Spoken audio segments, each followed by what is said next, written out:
Aduh, kok panas banget ya? Apa sekarang udah mulai kemarau? Tapi kok masih hujan aja?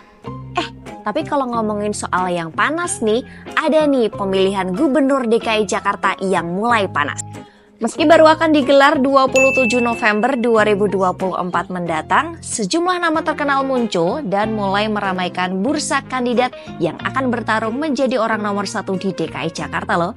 Siapa aja ya mereka? Siapa hayo? Kepo nggak? Kepo nggak? Kepo dong!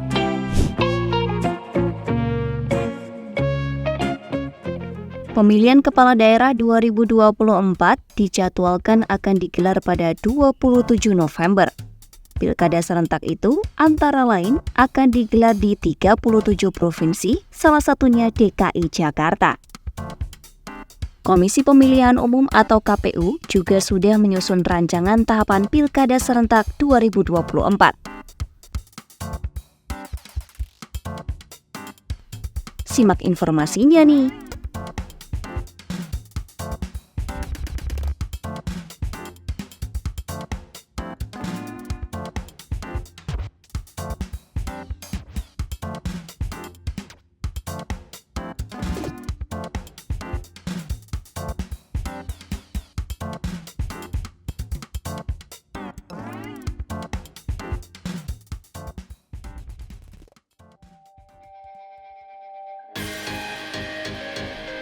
Meski baru akan digelar menjelang akhir tahun nanti, saat ini sejumlah nama yang tak asing bagi publik mulai meramaikan bursa kandidat yang akan memperebutkan jabatan Gubernur DKI Jakarta.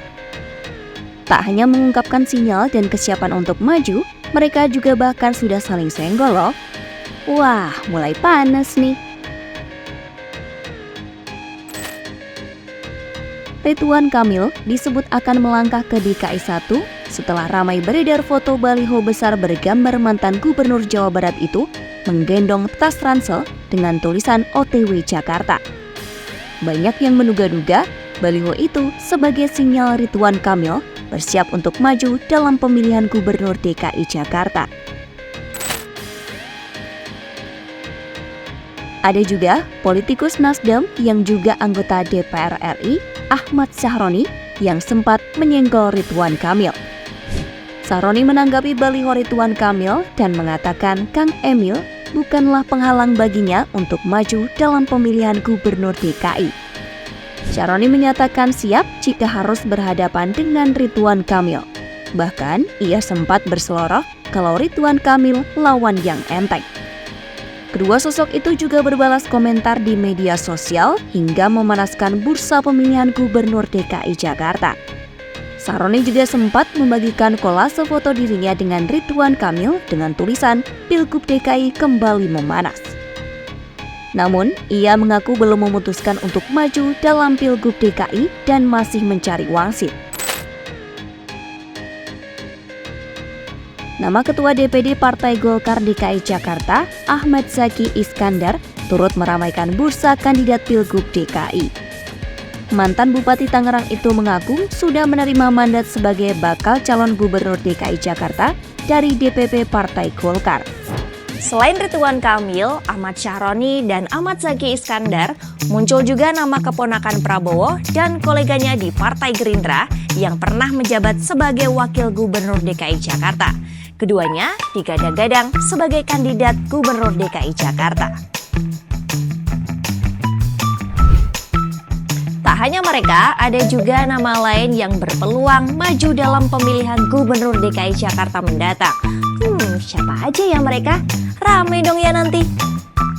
Politikus Gerindra Rahayu Saraswati Joyokusumo yang juga merupakan keponakan Menteri Pertahanan Prabowo Subianto disebut menjadi kandidat dalam pemilihan Gubernur DKI Jakarta setelah namanya muncul dalam unggahan PD Tunas Indonesia Raya atau Tidar DKI Jakarta. Menanggapi kemunculan namanya dalam bursa kandidat Pilgub DKI, Rahayu menanggapinya dengan santai. Ia menyebut nama dirinya yang mencuat sebagai kandidat merupakan hasil rapat kader Tidar di daerah. Tidar merupakan organisasi sayap Partai Gerindra di daerah. Rahayu merupakan Ketua Umum PP Tidar. Riza Patria disebut menjadi kader Gerindra yang potensial untuk menjadi kandidat bakal calon gubernur DKI Jakarta. Menanggapi namanya yang disebut menjadi salah satu kandidat, Riza mengatakan penentuan sosok yang akan menjadi bakal calon gubernur DKI adalah kewenangan DPP, termasuk Prabowo Subianto sebagai ketua umum. Nama Heru Budi Hartono yang kini merupakan penjabat gubernur DKI Jakarta belakangan ini sempat disandingkan dengan mantan gubernur Jawa Barat Ridwan Kamil dalam pemilihan gubernur DKI Jakarta 2024. Gambar kedua sosok yang dipasangkan sebagai cagup dan cawagup sempat beredar di media sosial X. Nama Anies Baswedan yang baru saja mengikuti Pilpres 2024 juga disebut-sebut berpeluang untuk maju dalam Pilgub DKI setelah hasil quick count lembaga survei memprediksi dirinya kalah dari Prabowo Subianto Gibran Raka Buming Raka. Namun Anies mengaku tak ingin membahas hal itu karena masih ingin fokus pada penghitungan suara pemilihan presiden yang masih berlangsung hingga saat ini. Anies juga mengatakan akan fokus pada gerakan perubahan dan akan terus menjadi bagian dari gerakan itu. Deretan nama yang disebut-sebut akan maju dalam pemilihan gubernur DKI Jakarta mulai memanaskan bursa kandidat. Tapi bagaimana ya tanggapan partai politik yang menjadi kendaraan mereka untuk pilkada serentak nanti? Wakil Ketua Umum Partai Golkar Ahmad Doli Kurnia membenarkan partainya memberikan mandat kepada Wakil Ketua Umum DPP Partai Golkar Ridwan Kamil dan Ketua DPD DKI Jakarta Ahmad Zaki Iskandar sebagai bakal calon gubernur DKI Jakarta dalam pemilihan kepala daerah 2024. Doli mengungkapkan mandat atau surat tugas itu diberikan kepada Ridwan Kamil dan Ahmad Zaki jauh sebelum pemilu 2024. Harapannya, keduanya membantu agenda pemenangan Golkar di pemilihan presiden dan pemilihan legislatif 2024. Sekretaris Dewan Perwakilan Wilayah DKI Jakarta, Wibi Andrino menyebut pihaknya memberikan ruang untuk menjaring sejumlah nama calon gubernur yang potensial. Salah satunya adalah Ahmad Syahroni yang punya elektabilitas tinggi. Namun ia mengatakan pihaknya masih menunggu hasil akhir pemilihan presiden dan pemilihan legislatif 2024. Sebab Nasdem perlu menjalin koalisi dengan partai lain untuk bisa mengusung kandidat calon gubernur DKI Jakarta.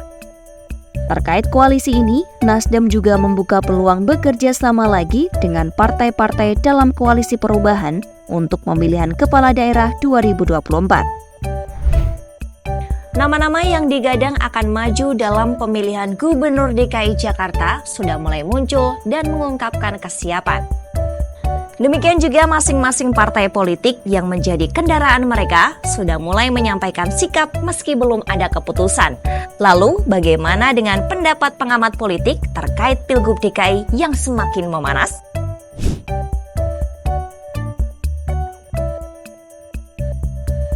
Kita lihat semuanya punya potensi ya. Bagaimana kemudian siapa yang paling populer? Pertama tentu saja kalau kita bicara agar dipilih, mereka dikenal.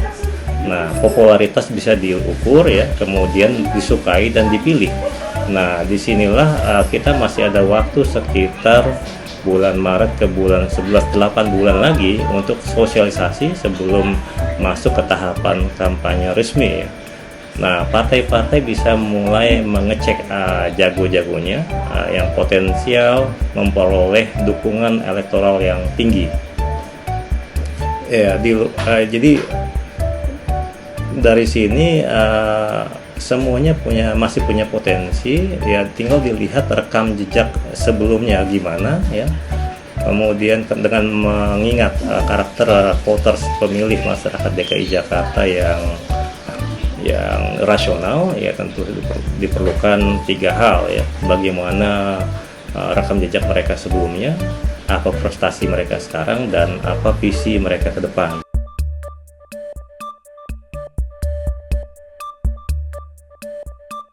Ya, semua hal dimungkinkan ya.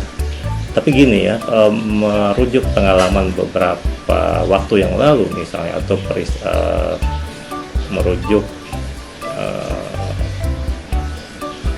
pengalaman pilkada atau pileg ya di sebelum era sekarang itu biasanya memang model koalisi bisa berbeda-beda antara koalisi tingkat pusat maupun di tingkat provinsi dan di tingkat kota kabupaten. Kadangkala bisa berbeda. Nah, yang terjadi ke depan ini di bulan November ya, itu bisa jadi sekarang ini juga punya pola yang sama, yaitu berbeda dari koalisi yang ada di Pilpres. Ya tentu saja karakteristik kedaerahan, keunikan tiap daerah itu punya nilai punya nilai yang berbeda-beda. Aduh, panasnya aku nggak hilang-hilang ya. Bisa-bisa lama-lama mandi keringat nih. Mending cari tempat buat ngadem, biarin aja Pilgub DKI yang makin panas.